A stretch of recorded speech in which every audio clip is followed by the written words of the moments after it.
আমরা হাউসওয়াইফরা সংসার উন্নতির জন্য অনেক কিছু চেষ্টা করতে পারি। আমাদের হাতে সব কিছু থাকে, বা হাউসওয়াইফরা বিভিন্ন রকম কাজের ধরনকে অ্যাপ্লাই করতে পারে বা আপন করতে পারে, যাতে সংসারে কিছু টাকা আমরা সাহায্য করতে পারি। মানলাম যে আমরা আমাদের হাজব্যান্ডরা চাকরি করছে, আমরা সংসার দেখছি, কিন্তু যদি সুযোগ সুবিধা সময় থাকে, কেন বা নিজেদের পায়ে দাঁড়িয়ে কিছুটা সংসারের জন্য কেন বা উন্নতি করতে পারবো না। আজকে চলুন তো দেখুন তো কতগুলো ধরন কি আছে, বিভিন্ন ধরনের কাজ। প্রথমত আমাদের সংসারের প্রতি কিছু দায়িত্ব আমাদেরকে আনতে হবে, ঠিক আছে। আর 2 নম্বর কি, যদি হাউসওয়াইফ তিনি সবসময় চেষ্টা করবেন যে কম খরচে চালিয়ে মানি সেভ করা। আমরা হাউসওয়াইফরা যখন কোনো পরিস্থিতিই থাকে না, কোনো কাজই থাকে না, যখন আমরা কোনো কাজ করতে পারবো না, সব কিছুর দিক থেকে বাধা, তখন আমরা ওই সংসার থেকেই সংসারের টাকা কিছুটা সেভ করে আমরা নিজেদের সংসারকে উন্নতি করতে পারি। কিন্তু কিছু কাজের সুযোগ সুবিধা থাকে, তাহলে কিন্তু আমরা অনায়াসে সেই কাজগুলো করতে পারি।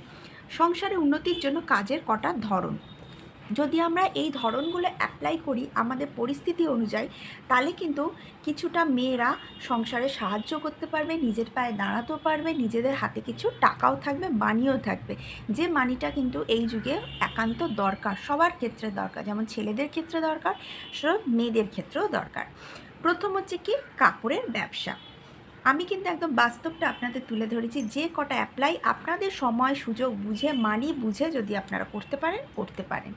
কাপড়ের ব্যবসা, আর না হলে জুয়েলারি ব্যবসা। এই দুটো কাজ কিন্তু আমরা এখন অনায়াসেই দেখছি, ইউটিউবে দেখছি, তারপর ফেসবুকে দেখছি, অনেকে জুয়েলারি ব্যবসা করছে, যে জুয়েলারি সামান্য মানে গোল্ড না, কিন্তু গোল্ডের ধরনের কিন্তু বেশ ভালো বিজনেস হচ্ছে, ভালো সেলার হচ্ছে, খুব সুন্দর। কাপড়ের ব্যবসা তো দীর্ঘদিন চলে আসছে। আমাদের মেয়েরা শাড়ি পরতে ভালোবাসি, আমরা সেই জিনিসটাকে বুঝতে পারবো যে এই জিনিসটা আমরা কাপড় সম্পর্কে বুঝতে পারবো, ধারণা আছে, যে জিনিসের প্রতি ধারণা আছে সেই জিনিসেরই ব্যবসা করাটা দরকার। এটা সপ্তাহে, নাহলে ব্যবসাটা বৃথা হবে। তাহলে কি নিয়ে করতে পারি, গোল্ড লোন নিয়ে করতে পারি, বা বাড়িতে যেটা মানি সেভ করা আছে সেখান থেকেও কিন্তু আমরা করতে পারি। সেকেন্ড হচ্ছে জুয়েলারি শপ, মানে জুয়েলারি শপ মানে কিন্তু এই গোল্ড জুয়েলারি না, যদি গোল্ড জুয়েলারি পারি তো সেটা করতে পারি, কিন্তু অনেক রকম, যেমন ভ্যারাইটিস, কানের চুড়ি, কাঁটা, ক্লিপ, মেয়েদের যাবতীয় জিনিস, সেরকম যদি আমরা একটা ছোট্ট শপ তৈরি করি, তাতে কিন্তু আমাদের অনেকটা মানি সেভ হবে, বা অনেকটা মানি আমরা আর্ন করতে পারবো, সংসারের জন্য আমরা দিতে পারবো। মেয়েদের ক্ষেত্রে এইসব আর্ন কিন্তু একদম সিম্পল পদ্ধতি। কি করে লোনটা নিতেই হবে, কেননা আমরা এই একটা দোকান শপ করতে মিনিমাম 3 লাখ থেকে 2 লাখ থেকে 1 লাখ নয় 4 লাখ লাগবে। তো বাড়িতে তো সবসময় ওই টাকাটা আমাদের মধ্যবিত্ত ঘরে জমানো হয় না, সেজন্য আমাদের লোনই নিতে হবে। এখন ব্যাংকিং লোন আছে, প্রচুর লোনের পদ্ধতি আছে, হ্যাঁ, বন্ধন লোন আছে, প্রচুর লোন আছে, আমাদের প্রচুর সাহায্য আছে। তো সেই সাহায্য থেকে কিছুটা সাহায্য নিয়ে আমরা করতে পারি। যেমন কী থেকে করতে পারি, আর একটা কি, যদি আমি লোন নাও বা যদি নিই, তাহলে করতে পারি, নিজের যদি বাড়ি থাকে, সেই ধরুন কারোর দোতলা বাড়ি আছে, একতলাটা পুরো ফাঁকা আছে, সে একতলায় আমি কিন্তু একটা জুয়েলারি শপ দোকান খুলে রাখতেই পারি, ঠিক আছে। তাও কিন্তু লাগবে, কেন একটা দোকান সাজাতে, দোকানের জিনিসপত্র কিনতে প্রচুর টাকা খরচ আসে, তখন আমাদের লোনটা আমাদের নিতে হবে। আর যদি লোন নিয়ে সেই বিজনেসটা আমরা এগিয়ে নিতে পারি, তো বিজনেসেরই টাকা দিয়ে কিন্তু আমরা কিছুটা নিজেদের ঘরে রাখবো, আগে লোনটা শোধ করব, তারপর যে অ্যামাউন্টটা থাকবে সেটা প্রপারলি আমার সংসারে থাকবে। আচ্ছা, থার্ড হচ্ছে লেডিস পার্লার। এটা সবথেকে দেখবেন না, যে ঘরে অনেকেই আছে নিজেরা কাজ শিখেছে, ঘরে নিজের ঘর আছে, সেখানে দোকান খুলে নিজস্ব বিজনেস করছে, এটা কিন্তু খুব সুন্দর একটা, কিন্তু মেয়েরা কিছুটা কাজ শিখে রাখা ভালো, বিপদের জন্য। বাই চান্স হাজব্যান্ড ধরুন চাকরি যাচ্ছে, কাজ করছে, বাই চান্স কিন্তু প্রবলেম হয়ে গেল, আপনি সেই সংসারের হালটা আপনি ধরতে পারবেন, এটা কিন্তু বাস্তব কথা। তাহলে আমি কি থেকে নেবো, যেমন স্ত্রীধন, যেমন গোল্ড লোন, ব্যাংকিং লোন, তারপর আমাদের নিজেদের গয়না থাকে, সেগুলো দিয়েও কিন্তু আমরা একটা অ্যারেঞ্জ করে আমরা কিন্তু একটা লেডিস পার্লার খুলতেই পারি। সেখানে কি হবে, সেখানে আমাদের একটা ব্যবসাতে উন্নতি করতে পারবো, সংসারে উন্নতি হলে কিছু টাকা এলো, সেটা দিয়ে আমরা কিন্তু সংসারের হালটা অনেকটা ধরে নিই। আচ্ছা, ফোর্থ হচ্ছে সব থেকে ভেরি ইম্পর্টেন্ট, যেটা খুব স্টাইলিশ জিনিস, সেটা ইউটিউব ডেলি ব্লগ, যেটা আমি করছি, ঠিক আছে, এই সম্পর্কে এবার বলে দিই। অনেকেই ধারণা আছে যে এই ইউটিউব ডেইলি ব্লগ থেকে কি করে টাকা আসবে, ইউটিউব থেকে কি করে, অনেকেই জানে ইউটিউব থেকে টাকা পেমেন্ট হয়। যদি টাকা পেমেন্ট হয় তাহলে আমার সংসারে কাজে লাগবে। অনেকেই শখে করে, কেউ হচ্ছে নিজস্ব আর্নের জন্য করে, কেউ হচ্ছে নিজের পায়ে দাঁড়ানোর জন্য করে, কেউ হচ্ছে আর্থিক অবস্থা একদমই খারাপ, ঘরের সংসারে সাহায্যের জন্য করে। ঠিক আছে, কেউ হচ্ছে প্যাশনের জন্য করে, কারোর ভালো লাগে সোশ্যাল মিডিয়া সেই জন্যও কেউ করে। তাহলে ইউটিউব ডেইলি ব্লগ করতে গেলে কি কি লাগবে? প্রথমত এতে লাগবে মানি, কোনো কিচ্ছু লাগবে না আমাদের, বরঞ্চ মানি এতে ইনভেস্ট করতে গেলে কোনো মানি লাগবে না। সব থেকে সহজ পদ্ধতি সেটা কি, সবার ঘরেই ফোন আছে, নিজেরা ইমেল আইডি তৈরি করে নিন, তৈরি করে একটা সুন্দর দিন নিয়ে, শুধু কি লাগবে, শুধু লাগবে হচ্ছে পরিশ্রম লাগবে, ধৈর্য লাগবে, সততা লাগবে, সময় লাগবে, ভালোবাসা লাগবে, বাড়ির সাপোর্ট লাগবে।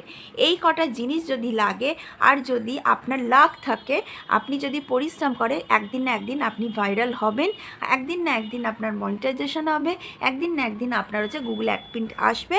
আপনি ইউটিউব থেকে প্রাথমিক যে কাজগুলো হয় সেগুলো আপনার হয়ে গেলে আপনি ডেইলি কাজ করতে পারবেন, ডেইলি আপনার মান্থলি ইনকাম আসবে। ঠিক আছে, তাতে কি ধৈর্যটা রাখতে হবে যে আজ বলে আজকেই হবে সেটা না, সততা রাখতে হবে, সততা দিয়ে ইউটিউবে আসতে হবে। যেহেতু কি 5টা লোক দেখছে, পৃথিবীর দুনিয়ার যেখানকার লোক দেখছে আপনাকে, আপনার ক্যারেক্টার আপনার পাবলিকের কাছে যাচ্ছে, আপনার ব্যবহার আপনার পাবলিকের কাছে যাচ্ছে, সে পাবলিক ভালোবেসে আপনাকে একটা লাইক করবে, সাবস্ক্রাইব করবে, আপনার পাশে থাকবে। তো আপনি যদি ভালো না থাকবেন তাহলে পাবলিক কেন আপনার কাছে আসবে? আচ্ছা, সময় দিতে হবে। যেমন আমি ভিডিও করছি, আমি একটা সময় দিচ্ছি, আমার দুপুরে ঘুম নেই, এখন আমি বসে ভিডিও করছি আপনাদেরই জন্য, আমার নিজেরও জন্য। ঠিক আছে, আর ভালোবাসা, ইউটিউবকে ভালোবাসতে হবে। ভালো যে কোনো কাজ, ইউটিউব বলে না, যে কোনো কাজে ভালোবাসা না থাকলে কোনো দিন হবে না। আর বাড়ির সাপোর্ট, এটা হচ্ছে সবথেকে ইম্পর্টেন্ট জিনিস। ক্যামেরা নিয়ে একটা জিনিস করতে গেলে সবসময় কিছুটা টাইম ক্যামেরার দরকার পড়ে। সেই জায়গায় যদি বাড়ির লোকেরা, ধুর বাবা কি ক্যামেরা নিয়ে সারাক্ষণ ঘুরে বেড়ায়, কিছুই হয় না, পয়সা তো পাই না, সারাক্ষণ ক্যামেরা নিয়ে ঘুরে বেড়ায়, এই জিনিসটা যাতে না হয়।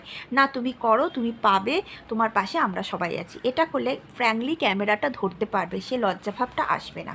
আচ্ছা, হচ্ছে যেরকম ধরুন আমি করছি, আমার হচ্ছে এই কাজটা, আমি নিজের পায়ে দাঁড়াচ্ছি, আমি পড়াশোনা শিখেছি, আমার এখন পরিস্থিতি নেই যে আমি বাচ্চা ছোট ছেড়ে আমি বাইরে কাজে যাব, কিন্তু সত্যি আমার টাকার দরকার, যে টাকার এই কারণেও দরকার যে নিজের পায়ে নিজে দাঁড়াবো, আপনাদের সাপোর্টে, যে আমি বাচ্চাটাকে ঠিক করে মানুষ করবো, হাজব্যান্ড আছে, হাজব্যান্ডের পাশে কাঁধে কাঁধ রেখে, হাতে হাত রেখে নিজেদের সংসারটাকে উন্নতি করব।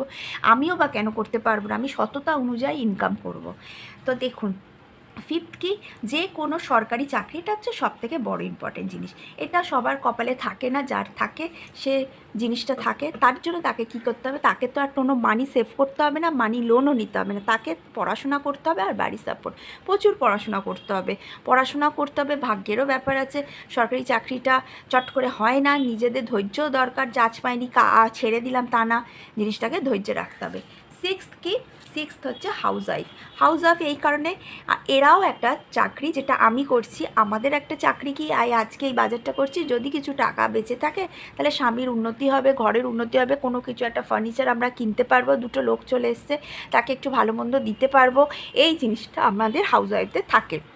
তো তাতে কি, বাচ্চা, আমাদের চাকরিটা কি, বড় চাকরি হচ্ছে বাচ্চা, স্বামী, শ্বশুর, শাশুড়ি সবাইকে ভালো রাখার দায়িত্ব, আর হচ্ছে মানি সেভ করে স্বামীর হাতে কিছু টাকা তুলে দেওয়া। যদি একটা কিছু হয়তো আমাদের সংসার থেকে মনে হলো যে একটা গাড়ি কিনবো, আপনি হাউস ওয়াইফ, আপনি যদি কিছু টাকা জমিয়ে, হাজব্যান্ডরা সবসময় খেয়াল করতে পারে না, সবসময় চেক করতে পারে না, আপনি যদি কিছু টাকা জমিয়ে যদি 50,000 1 লাখ টাকা বার করতে পারেন, তার থেকে আর কোনো কথা হয় সংসার চালিয়ে? ঠিক আছে, তো এইভাবে হচ্ছে আমাদের লাইফটা চলতে হবে। আমাদের মেয়েরা অনেক কাজের ধরন আছে, সৎ পথে রোজগার করলে সব কিছু ঠিক হয়। ভিডিওটা ভালো লাগলে অবশ্যই লাইক, শেয়ার, সাবস্ক্রাইব করবেন, আমার পাশে থাকবেন।